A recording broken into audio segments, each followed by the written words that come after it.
Today, we're going to talk about the value of implementing the foundations of SEO and the rewards that you can reap from it for years and years to come. Welcome to the Up in My Business podcast with me, Lex Lancaster, where you'll get an inside look at all things tech, business, and my life as a physical therapist turned digital operations expert. You'll hear all about my lessons as a business owner, the ins and outs of tech for your business, and more. From SEO, websites, and email marketing to automations, launches, and copywriting, I've got you. I'm so excited you're here. Let's dive in. Today's episode is brought to you by Jane, a clinic management software and EMR. Now, we all know that choosing the right EMR can feel a bit overwhelming, especially when you're just starting out. You're trying to juggle both your practice needs and your budget, and that's not always the easiest combo. Well, that's why Jane came up with the best new balance plan. It includes the essential features you need to keep things running smoothly in your clinic without the extra fluff that you don't. One-on-one telehealth, unlimited support, email reminders, and more are included, no matter which plan you choose. So if you're looking for an EMR that helps you focus on your patients, not your costs, Jane is here for you, just like a part-time assistant. Plans start as low as $39 a month in the US, $54 a month in Canada. Visit jane.app/pricing to learn more. And if you're ready to get started, use my code LEX1MO. Again, that's LEX1MO at sign up for a 1-month grace period on your new Jane account. And you will see that linked as well in the show notes. Hello and welcome back to another episode of Up in My Business. I am excited to record this episode for you all about the benefits of actually implementing SEO, and I'm going to share an actual client example with you. Today has been a really relaxing day. We started the day off, it's Friday, so we started the day off by going to the beach, playing volleyball, and then came back, I lifted. We've had a really relaxing day. Shantae made paper planes last night. It's a bourbon drink. Do I know exactly what's in it? No, but she does. It's just been a great, I'm going to say week overall, but the last couple days, really relaxing, really nice. We have friends get together for a birthday tomorrow after volleyball. And hopefully just a relaxing weekend. We never really go out of our normal routine, but which I love. And so it's the same old, of course, but sometimes we change it up a little bit and do some activities. But I will say the last couple of months, if you've been listening to the podcast, things have been a little bit trying, especially in my personal side. So I'm here for the ease, if you will, which is why there's an event coming up and I'm not sure if I feel like I have the mental capacity to go to and drive to and socialize all weekend. If you listen to this and you think that I'm super outgoing, I can tell you that I can be outgoing, but I'll be honest, being away from home and traveling, and then also a PT conference at this point in my life is a nightmare. I would rather be home. It does not sound like anything I would want to do. So that's kind of where my head's at. And it's a very, this trip has been, I've been looking forward to it, or I was looking forward to it. And now it's just mentally taxing to think about doing it and going. And I'm just my body needs so much rest. So we'll see what happens. Business life stuff, just pretty much gave you the life stuff, other than the fact that I know that I talked about last week about the credit card situation. Yeah, so I did all of my stuff from home. I'm going to open up the new business accounts and the things that I need from home as well. I am so grossed out by the sales of a bank account. And I had someone DM me about, they had the same thing happen to them at Best Buy when they were trying to buy a printer.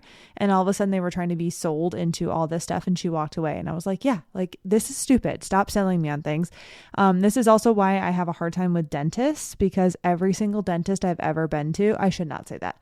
The dentist that I was trying out where I lived on the East Coast, I had been to 2 or 3 of them. And 2 of them, the third one that I went to was finally the one that I was like, okay, I'll stay here. But The ones before that, both of them tried to sell me on their $400 night guard, and I don't even grind my teeth. Like literally, I know that I don't grind my teeth. I know people say that. They're like, I don't grind my teeth. But then like the dentist says they do. I know that the third dentist I went to, I told them that and they were like, you don't even grind your teeth. Why would you have that? Like we have no evidence the fact that you grind your teeth. And I was like, I know they were just trying to sell me on this freaking night guard. But anyway, so dealing with that. And then I will tell you, I think I mentioned on the podcast, I'm dealing with like a skin thing, and it's definitely internal. So it's definitely like a GI upset. My system is just out of whack, and it gave me a rash on both cheeks. And I've been dealing with it for Lord, it was before my birthday. So probably end of February until now. And like, it is getting better, but I will tell you, I was so disheartened that the dermatologist that I went to get treatment just for like, hey, check out my skin for a yearly check. And then also for this rash, she like missed one of the only moles that I'm actually concerned about. And it's not like small. It's not huge, but it's on my toe, and she like just doing my body check and completely missed it. And I was like, you just missed like the one that is visible. So it kind of like frustrated me to begin with. But then the second part is like, she prescribed me all of this stuff, and they basically told me, the pharmacy was like, do you want to be on a continuous auto renewal for this? And it was an antibiotic. And I'm like, I don't want to be on an antibiotic for the rest of my life. No, like absolutely not. But the doctor did not tell me how much to take, when to take it, how long to take it. Like, am I on it for a month, 2 weeks, 2 months? I have no idea. Didn't tell me anything. And then she gave me some topical stuff and told me nothing about how long to be on that either. And I was like, this is so ridiculous. And then I actually had to call back, probably 2 weeks ago, or no, it was a week ago ish. I was like, hey, like it's going away, but not like a lot. It's going away, coming back, going away, coming back. And I basically threw everything but the kitchen sink at the GI system. So I'm taking all the supplements, doing all the things to reset that. I say reset in like a really, like that's an annoying word for anyone who does like food stuff and probably any gut related things. I know that's not a real thing, but I also know that I'm not like eating a lot of fiber, and there's like certain supplements that can help with gut health. And I'm taking like the higher reputable company type supplement. So like I'm doing all of the things to fix my gut problem, which is, by the way, a historical problem. Like that was a problem back in like 2018, 2019. So this is not new to me. So I'm just doing the stuff that I did then to heal it then. But like the doctor didn't say anything about the fact that it could be my gut. And I was like, this is bad. How can you not address the fact that it's on both of my cheeks and tell me, well, this isn't a rash, a dermatitis rash, like something touching your face. This is clearly coming from an internal system.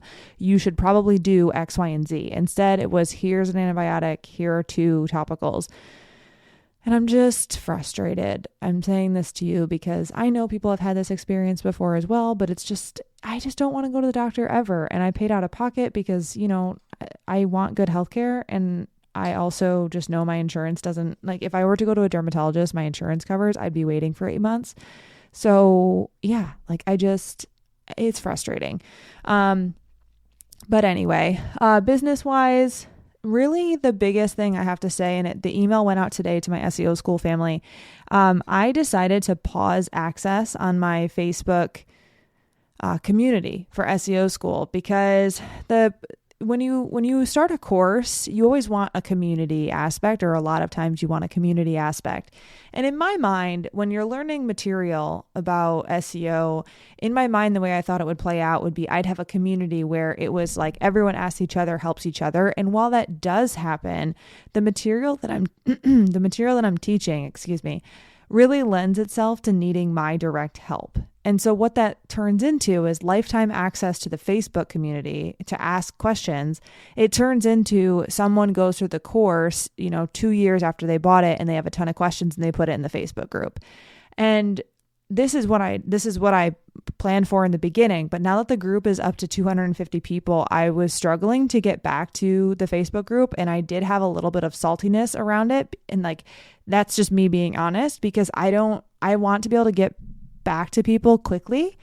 And because it was a mixture of like old and new and like current students, it was really difficult. And it opens the door for continued coaching in the Facebook group. And a lot of the things were really personalized. And while it's a-okay in the course, when you're going through the course, it was really hard for me to keep up with the ones who were asking questions after the course ended. And like most people, I got so many emails back saying like, thank you. Like, this is great. I'm so glad you're doing this for yourself. I support this 100%. So people understand, and anyone who has run a course has likely been at this moment. And I considered hiring a moderator, and I was like, can I hire a moderator? But people want my direct support. So I was like, that actually won't solve the problem. I will still need to go in there to answer the question. So last fall, I made my first step of like, I'm going to offer a discount on my one-on-one calls forever. So I did offer the discount there. And then this cohort, I was like, I genuinely just need to start doing cohort-based Q&A calls, and then also give the actual course a huge facelift. Like, I plan to do the facelift on the course, and it's going to be ready in October, but I just need to plan to do that now, the facelift, and also pause the Facebook group, so that way I can focus on the current cohort and also focus on making the course even better than it is now, because creating the space, like, you have to create space somewhere.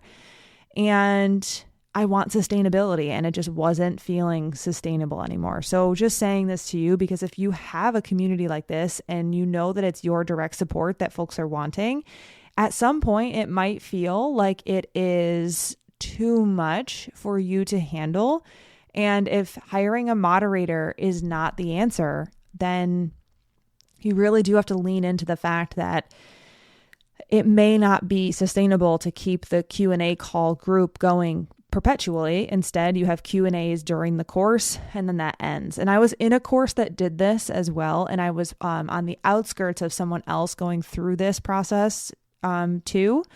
And I just kept thinking, like, this is exactly what I need to do. I need to change this so that way it's better for everyone in the long run, especially for me as I'm trying to keep everything really sustainable, because I have the same hours, right? So I wanted to be able to provide the support that I wanted to provide, and I just found like I could not do that given the layout that it is now. So really excited to see that change really be implemented this cohort and for the cohorts to come, and it'll be a small growing pain, but I am really excited for it. So with that being said, I do want to jump right into the episode. I say right into 12 minutes in, but I want to jump into the episode because it's not going to be a long one, but it's just a client story, honestly. And I'm not going to mention the client's name. I do have her business name on my Instagram post about this. So like, it's not like it's a secret, but I just don't want to mention her direct name. And she didn't say that. She didn't say I couldn't, but I just trying to do the things here.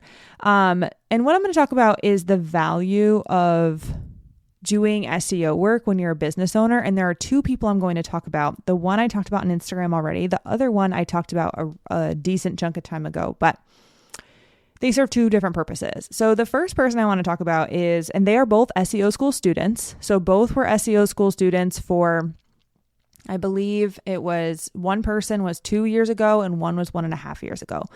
And the first person I'm going to talk about, she owns a brick and mortar practice. She has a growing practice. So she currently has, or she had as of 2 weeks ago, 2 different locations in Florida. So she had 2 different locations, 2 different towns in Florida. She was crushing local search. So just to because I do think numbers matter. So if we want to go into numbers, she was crushing in those 2 locations. And when I say crush, she had 27 keywords in one of her locations. She had 27 keywords in the top 3, 31 in the top 10, 34 in the top 20, and 41 in the top 100. That's really, really good. Okay. So then the other town that she was in, she had 25 keywords in the top 3 spots, 25 keywords in the top 3 spots, 29 in the top 10, 29 in the top 20, 38 in the top 100. So that is really, really good. All right. So those are the 2 towns that she already had her practice locations in. She had been working on SEO. She has been with me as an ongoing client since January, because in December we did a website refresh for her. So basically I just redid her entire website. Now, she was crushing her an SEO world before I redid her website. After we did redid her website, it did improve even more, but she was already crushing. All right. So the website design is not the reason she succeeded. She had been publishing content for a year and a half prior. So once we did the website refresh, she's been my client. Just I've been doing like general updates for her on her website, not like full-blown SEO work, but SEO recommendations and some Google Ads stuff. Now, also, because if you don't know this, Google Ads and SEO do not influence each other. So because she runs Google Ads, that does not help her SEO. So the point being here is, as of last week, she signed a lease for a new space in a new town. All right. So when someone moves into a new town and they haven't done SEO work, that's really scary because you're starting at the bottom. For her, when we put in her data for her new town, before doing any website work at all, she had 6 keywords in the top 3 spots, 22 in the top 10 spots, 24 in the top 20 spots, and 28 in the top 100 spots. She hasn't even opened up her doors yet. But if people are Googling pelvic health physical therapy, best pelvic floor near me, men's pelvic health was one of them. If they're Googling those, she's coming up as number 1 and 2 in that town, and she doesn't even have her doors open yet. How amazing is that? So this is just me demonstrating the value of laying the foundation for SEO, especially if you're going to be ever opening up multiple practice locations, because you can rank in a new area if you dedicate time and energy into ranking in your current space. How incredible is that? And not to mention, if you are not targeting a specific location and then you move there or you open up a second space there, what's amazing about that is that you have already done the baseline work, and now it's just about improving that credibility on Google in that location. It's not about starting from scratch, because, by the way, when you start from scratch, it takes time, right? So it took her time to build up her credibility in these other locations. But because she did that, moving to this new space, adding this third space in a different town, it's freaking cake. It's cake. Everything's done. Everything's done. And now all she has to do is create content. And instead of just doing our calls to action, focus on the other 2 spaces, we're going to be doing all 3 spaces now. It's so good. And I'm so happy for her. Now, another example I have for you, because I know some people are like, well, I have no interest in opening up a multi-practice practice. Got it. No problem. Here's another example. So another client of mine who has a brick and mortar practice in the Tri-Cities area of Washington, she offers sports physical therapy for soccer players, basketball players. She really focuses on baseball, softball, and soccer mostly. So she offers physical therapy for athletes in those locations. And back in, I want to say November, she got certified to offer dry needling, and dry needling is new to Washington. She was she was getting her final steps done, right? And now she has this brand new service. So before then, we have pumped her up for SEO, for physical therapy for athletes, sports physical therapy in her town. Like, we have crushed that side. Now, when she added that new service, she literally crushed. I think she was the top 3 spots for multiple keywords with dry needling within a week.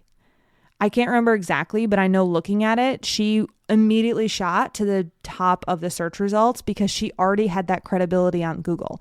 So even if you're thinking, well, I don't want to open up another space, like this doesn't really apply to me, Do you offer multiple services? Because if you do, if you offer, dry needling and physical therapy, because those are different, by the way, if you offer two different services, if you crush in physical therapy and then suddenly you offer dry needling, it's very easy to start coming up for dry needling because now we just focus our SEO work there. And because you already did the baseline stuff for physical therapy, you're going to be in a great spot.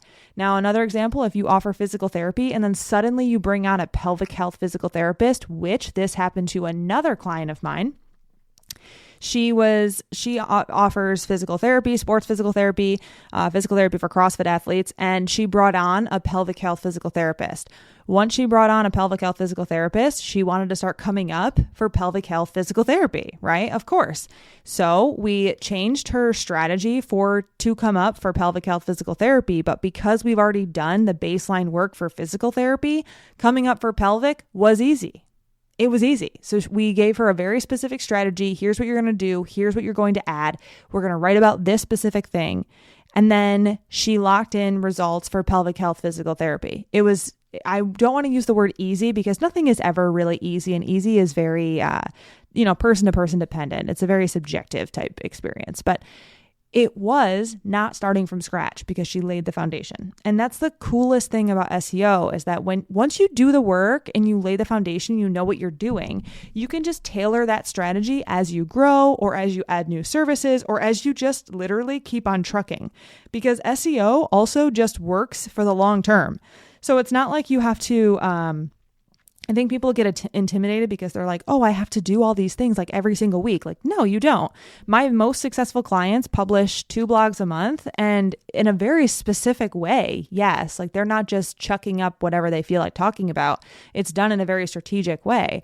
But this is also not like a death sentence where I'm like, you now have to write all the time, right? So that's not what this is. But doing the foundational work for SEO clearly paid off for these 3 people. It pays off for everybody, but these 3 people specifically that I wanted to bring to your attention today because it really works. And it makes things so easy because now once you lay that foundation, you add that new service, you add a new location, you don't have to work as hard to be seen for that thing, right? So get seen, Google trusts you, and now we can give Google whatever information we want. As long as we do it in a strategic way, we're going to come up for that thing, and it's not going to be starting from scratch, starting from the bottom. And for me, I'm like, yes, that is so key. All right, friends. So here's the thing. That's all I've got for you. But SEO School is currently open to the waitlist only. So if you're listening to this and you're like, that sounds really interesting, I would love to be a part of SEO School. SEO School enrollment will open up next Monday to the public. So you will get, as long as you're on my email list, I'll put a link to join my email list if you're not already on there in the show notes. If you're on my email list, you will get an email on Monday. Monday is my Monday Minute, so I'll steal some time inside my Monday Minute to announce the opening of SEO School, and you can join from there. It's a 6-month hybrid course. There's pre-recorded modules plus live Q&A calls in a group setting with individualized support. There's a community with your cohort where you get to ask questions throughout, and I will be in there obviously answering questions as well. And then you also get to lock in the upgrades to the course. So between now and October, the course will be going through a completely new facelift. The information in the course is still killer. It's amazing. However, I'm just going to rearrange some things to make learning a little bit more streamlined. So it's not new information. It's just the information presented in a different way. And so you'll lock in the new course structure because I always give updates. So if you buy the course now and I update it 5 years from now, you're going to get the new updates at no extra cost. So you'll actually lock in the new course structure and resources and for the current pricing and not the new pricing. The pricing is projected to go up in October. I know it's going to be more expensive. I haven't decided exactly how much more, but just know that if you want to lock in the course at the current rate, this cohort will be the final last one to do that with. So if you want to join, just make sure you're on my email list. You'll get the email to join next Monday when enrollment opens to the public. Otherwise, you can just, obviously, if you've already taken it, thank you so much for being here. You'll also get the course updates. And if you have no interest, amazing. I love to know that, if you're just not interested, it doesn't apply to you, also okay. Please let me know if you have any questions that pop up after listening to this. Thank you so much for listening. I hope you have a lovely week. I will catch you next time.